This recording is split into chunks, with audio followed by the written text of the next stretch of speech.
Morning and welcome to another wargaming adventure in Wargaming in a Cave. And today we are refighting the Battle of El Perez, or the retreat from El Perez. Now, this has been lifted from the Black Powder book. And we are, however, using GDA, our preferred set of rules. And I've just finished setting the table up, so time for a quick tour. Now, your first thing you may well notice, instead of using Portuguese, we are using Dutch, mainly because I have a plentiful supply of Dutch and Belgians rather than worrying about Portuguese. So here we have on the British right, Scots Greys and Queen's Hussars ready to cover the retreat. Horse artillery. That 95th is posing as a normal British line infantry. I suddenly realised this morning that I didn't quite have enough. Dutch Belgians posing as British, ready to retreat back. Here's the rear guard, 2nd Brigade. I know he wasn't there, but he's on the table anyway, otherwise what's the point in having him? And covering the retreat.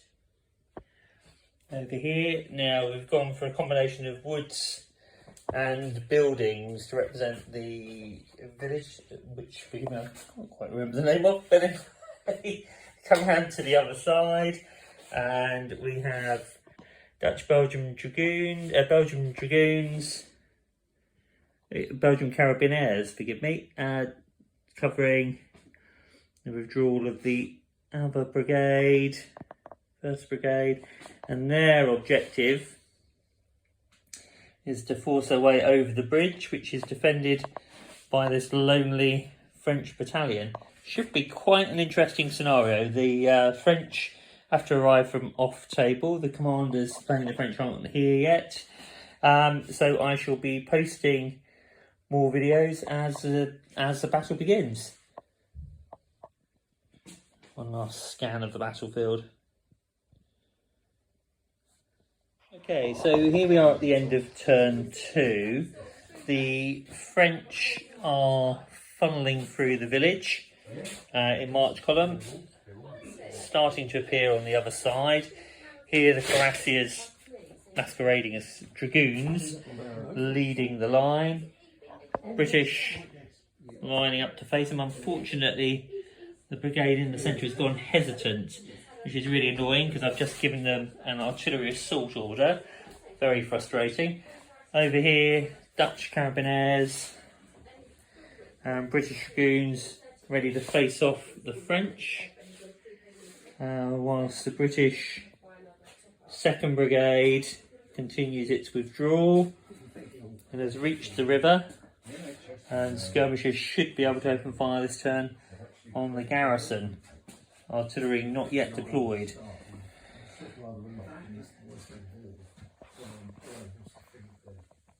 Okay, a very brief video. The cavalry action over here is seeing these chasseurs, even though they're in march column and were beaten in the charge, somehow they saw off the pride of the Dutch cavalry and were bounced off. Never mind, it's only retreat, so hopefully not too fatal. The rest of the battlefield, the 2nd Brigade have arrived at the bridge. 1st Brigade marching up to assault them, and the rest of the battlefield, the French are starting to swarm onto the table. The British lines are ready to meet them. Bridge, the French have now started to suffer casualties. They're up to 4 currently. British have finally deployed their artillery, and they've got a 2nd line battalion ready to shoot, as well as lining up at the bottom of the bridge ready to charge over. Back towards the village, the Scots Greys and the Queen's Hussars still holding off the French. This column here is living a bit of a charmed life, only having suffered 1 casualty so far from the artillery. The French horse here were repulsed in their initial charge. That on 4 marker can come off. I'll help Rob. Over in the centre, the French are starting to pour out from the village. and get themselves organised. And here they've deployed artillery, which may mean that the horse over here needs to retire so as not to suffer too much. Closer to the bridge, you can see the 27th Gloucestershire Regiment lined up ready to assault. And Highlanders here have just unleashed their first volley at the small French garrison blocking the exit. Okay, more to follow. Here we are at the end of turn 7. Martin, could you update the turn number for me, please? Yes, will do. You'll see that the village has been cleared by the glorious 27th Gloucestershire Regiment, driven off the French defenders. Over here, though, the retreat is not going quite so well. The Scott Greys having been repulsed by some machine gunning French firing columnists who stopped the charge on the cuirassiers. However, so this flank, bit of a stalemate at the moment, although the French artillery firing seems to be much improved, as witnessed by this unit here, which had to retreat, having suffered casualties from a magnificent round of firing. In the centre, French are starting to mount pressure on the central British brigade.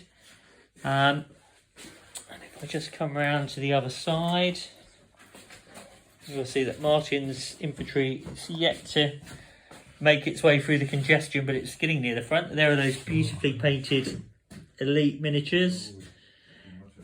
Over here on this side, the Dutch Carabiniers have seen off the French cavalry for the time being, and that means that there will be more time for the lead British units now, hopefully, to get themselves over the bridge and to escape. Really, really interesting little scenario. Great fun. More to follow. An update at the end of turn 8. So the British are starting to retire over the bridge. The Dutch have been hesitant for quite some time now. Over here, the Queen's Hussars have seen off the French Dragoons. Scots Greys hopefully coming back into the fray.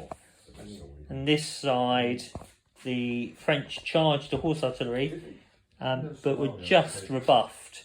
Just. Pretty close. Over here, cavalry melee that swung both ways, eventually seeing the British cavalry beaten off. But casualties have been high on both sides, and it's done enough to stall the French advance. However, it leaves the British brigade in the middle, slightly isolated, especially as one of their battalions is still just recovering. But hopefully 2 brigades can escape off the table.